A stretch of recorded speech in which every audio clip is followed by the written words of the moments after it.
தேனி மாவட்டம் உத்தம்பாளையம் தாலுகா சின்னோவிலாவரம் புளியந்தோட்டம். பாவை நட்டு எவ்வளோ அழகா சூப்பராக கொடியெல்லாம் பந்தலில் ஏறிருக்கு. இப்போ பூவை எடுத்துக்கிருக்கு, பந்தலில் ஏறி பூவை எடுத்துக்கிருக்கு. பாருங்கள் நண்பர்களே, எவ்வளோ அழகா சூப்பராக எப்படி இருக்குன்னு பாருங்கள். பாவை செடி அழகாக பந்தலில் சூப்பராக இருக்குதா பாருங்கள், என்ன அலங்காரமாக இருக்குது. இப்படி சம்சாரிகளுக்கு, விவசாயிகளும் உழைப்பாளிகளும் எவ்வளவு கஷ்டப்பட்டு உழைச்சி இந்த மாதிரியெல்லாம் உருவாக்கி வைக்கிறோம்.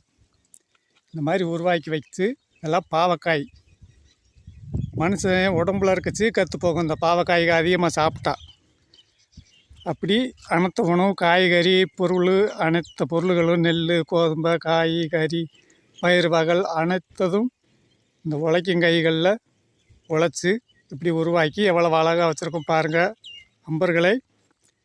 இப்படி வைக்கும் இந்த உழைக்கும் கைகளுக்கு, சம்சாரிகளுக்கு பக்கபலமாக இருந்து நாங்களாம் இப்படி ஒத்துழைச்சி உழைக்க போய் இப்படி அழகாக நம்மளுக்கு நம்ம இந்தியாவுக்குள்ளே காய்கறி, பயிர் வகைகள், நெல், கோதுமை இப்படின்னு பல தானியங்களும் உருவாக்கி நம்மளுக்கு கிடைக்கிது.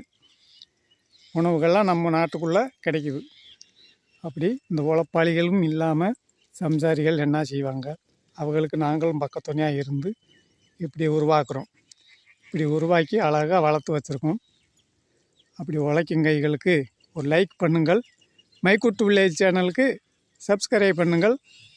வணக்கம் நண்பர்களே, மறந்துடாதீங்க. புதுசாக பார்க்குற நண்பர்களை சப்ஸ்கிரைப் பண்ணுங்கள், லைக் பண்ணுங்கள், கமெண்டில் வாங்கள், ஷேர் பண்ணுங்கள்.